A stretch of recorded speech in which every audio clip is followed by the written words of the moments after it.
Bonjour tout le monde, avant de commencer cette vidéo, je voudrais faire une petite dédicace aux personnes de ma classe et leur dire qu'ici je réalise l'exercice 18, enfin je montre comment faire le CSS de l'exercice 18. Merci à vous, n'hésitez pas à mettre un like, à la partager et à la commenter. Bonne vidéo.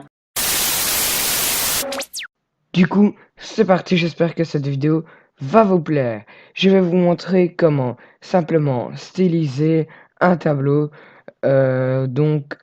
pour un horaire ou autre, et vraiment faire un beau truc. Donc, ici, je pourrais préparer un horaire, qui est le mien, si vous voulez savoir, à l'école. Et je vais vous montrer donc comment styliser ce tableau, pouvoir mettre des couleurs, comment gérer tout ça. Donc, en gros, déjà, je vais vous montrer à quoi ça ressemble quand il n'y a pas de CSS. Voilà, et ça ressemble à ça.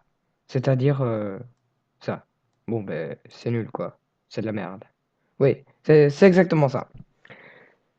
Maintenant qu'il est collé, ben moi, je voudrais rajouter du style, enfin, genre histoire qu'il soit un peu plus beau. Donc, je vais dans le TD et dans le TH ou dans la table pour les types, ça a peu d'importance. Mais bon, moi je vais aller dans le TD et dans le TH et je vais lui donner une valeur en pixels, donc une largeur en pixels et une hauteur en pixels. Pourquoi en pixels? Parce que comme ça, que l'écran soit plus petit ou plus grand, le tableau restera le même et sa taille restera sa taille.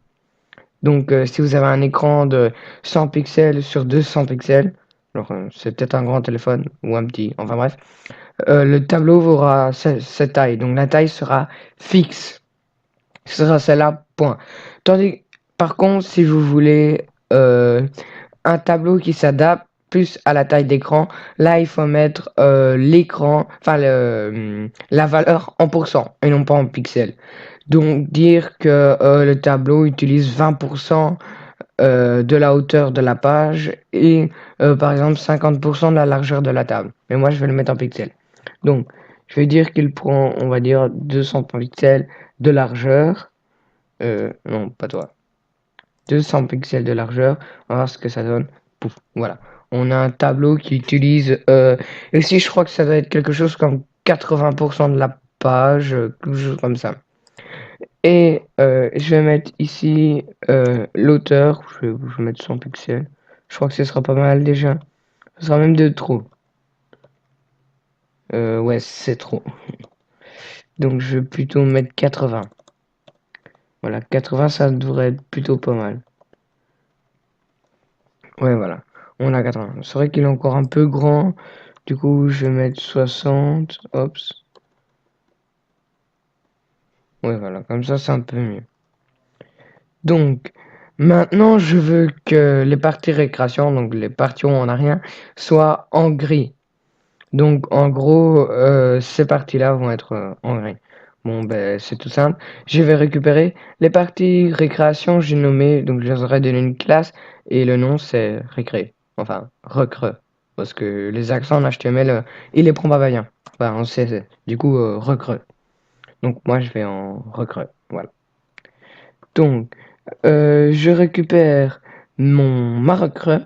Enfin, ma récré, quoi. Oups. Et dedans, je vais simplement lui mettre un background color.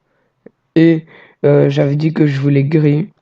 Donc, le code couleur d'un gris simple. Je vais le mettre en RGBA. Donc, RGBA.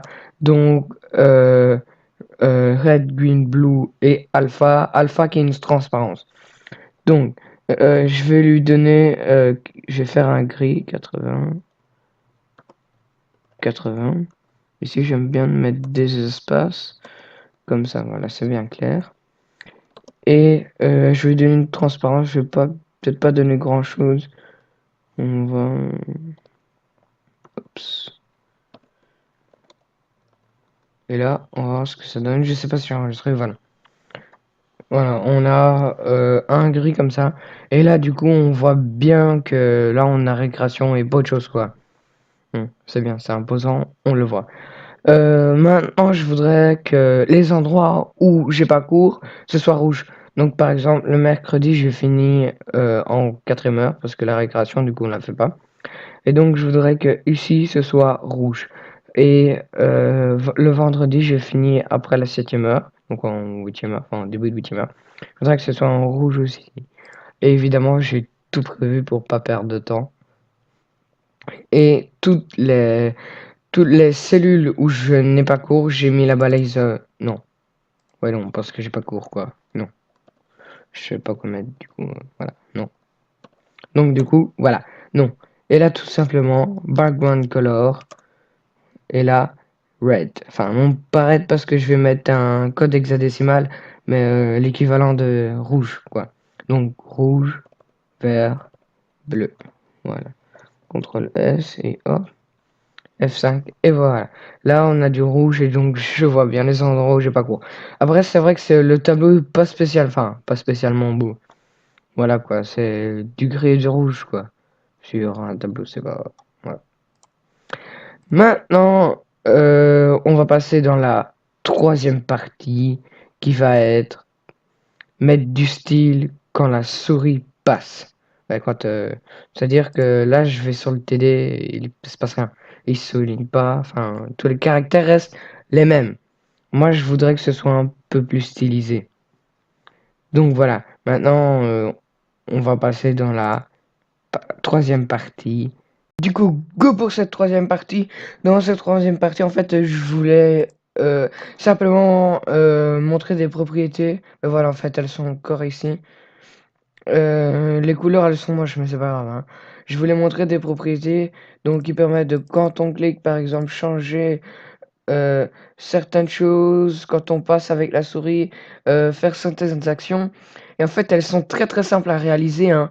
Mais voilà, faut les connaître. Et quand on connaît ça, en fait, on peut faire des trucs extraordinaires. Il n'y a pas besoin de faire 30 000 vidéos comme on voit sur YouTube pour avoir des 30 000 abonnés.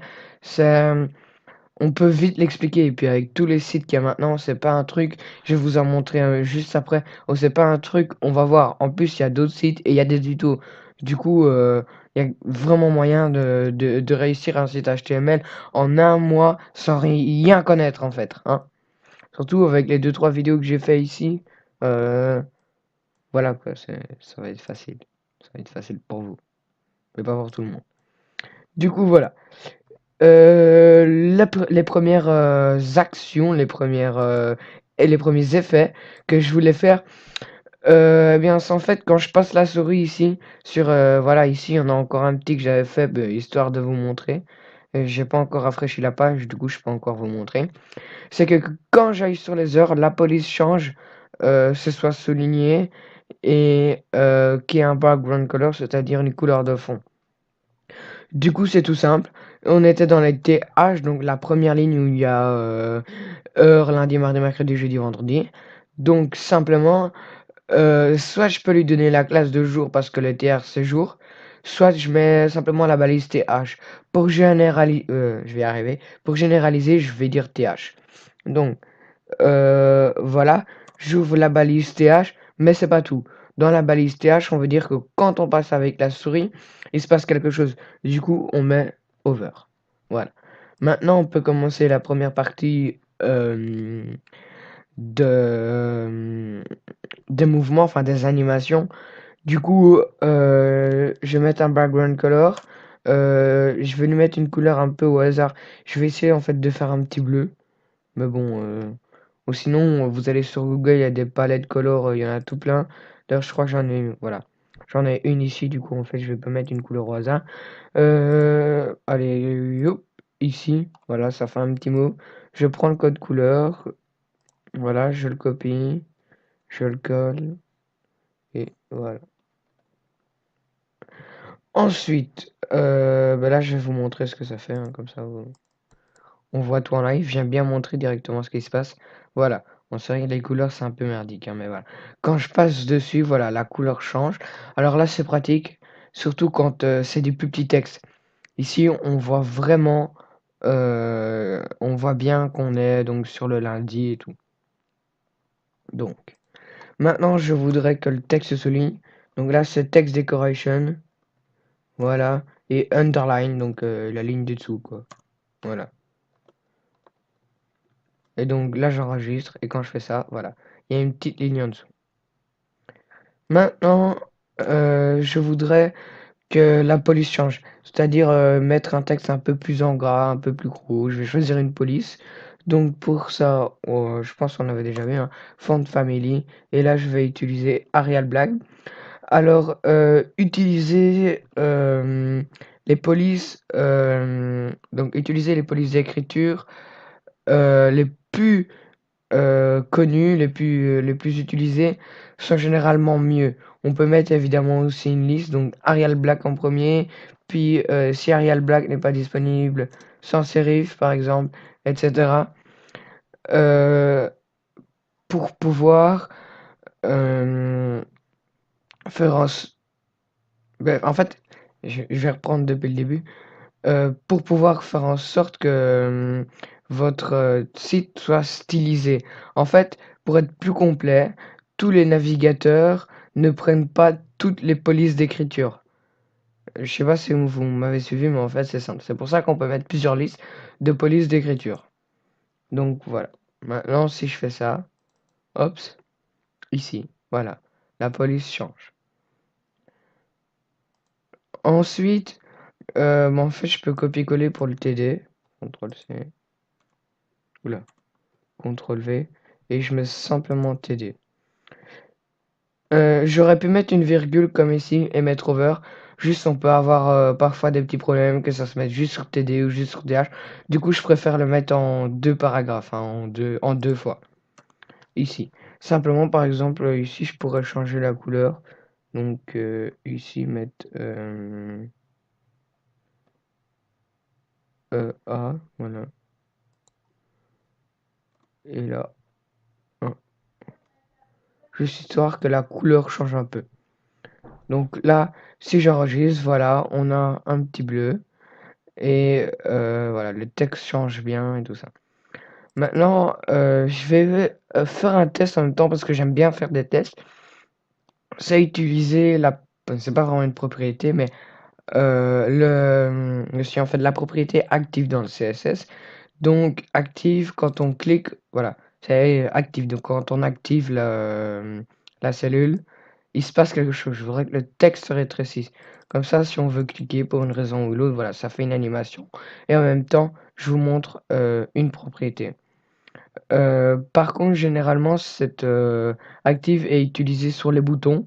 C'est pour ça que je dis que ici, dans le cadre d'un tableau, je ne sais pas si ça va fonctionner. Normalement, oui, hein, il n'y a pas de raison. Du coup, je vais faire ça en fait. CTRL V. Là, je vais mettre active. Active. Ça, je peux retirer. Ça, ben en fait, l'underline, je voudrais que quand on l'active, il n'y ait plus de texte de décoration. Donc, je vais mettre none. Ça, je vais mettre font size. Hop, voilà. Et je vais rétrécir le texte. Donc, le faire rétrécir un petit peu. À mon avis, là, il doit avoir quelque chose comme 20 pixels, c'est peut-être trop. Je vais une fois mettre 10 pour voir ce que ça donne quand on active 10 pixels. Ça me paraît grand quand même, hein, mais bon, voilà. Donc voilà. Et là, quand je clique, voilà. Comme je disais, il ne se passe rien. Simplement, c'est peut-être sur le TH, oui, si, il se passe quelque chose. Voilà. Donc c'est sur le TH, quand je clique, voilà, ça fait cette petite animation là, hop, vous voyez, ça s'agrandit et ça se remet. Voilà. J'en profite pour en rajouter, pour en rajouter une dernière propriété. Ici, on peut mettre un temps de transition, c'est-à-dire que quand je clique, que la couleur ne change pas net d'un coup. Donc en fait, il suffit simplement euh, pardon, de mettre transition et par exemple, je vais mettre 2 secondes. Oups. Et là, en fait, tout simplement, quand je vais venir ici, la couleur ne va pas changer d'un coup. Elle va se mettre petit à petit. Hop. Hop. Voilà. J'aurais bien pu mettre une seconde ou une seconde et demie. Donc voilà. J'espère que cette vidéo vous a plu. En tout cas, merci. En faisant le montage, je me suis rendu compte évidemment que j'ai oublié un petit truc. Bon, c'est pas très grave, vous l'avez ici. Donc en fait, simplement, je voulais rajouter dans les TD un Text Align Center. On en a déjà parlé, je pense qu'à ce stade-ci, si vous avez un peu suivi mes vidéos, vous saurez le faire, hein. Mais je voudrais vraiment le mettre ici dans l'état d'eau. C'est simplement pour que le texte soit aligné au centre. Donc Text Align Center. Et là, si je retourne sur mon tableau, voilà, le texte s'aligne au centre. Voilà, du coup cette fois-ci c'est pour de bon, j'espère que cette vidéo vous aura plu, n'hésitez pas à lâcher un petit like, à aimer, j'espère qu'elle vous aura été utile et que vous avez pu mettre du style dans vos tableaux. Évidemment, ici les couleurs sont pas très belles, mais bon, faites avec. Voilà, merci.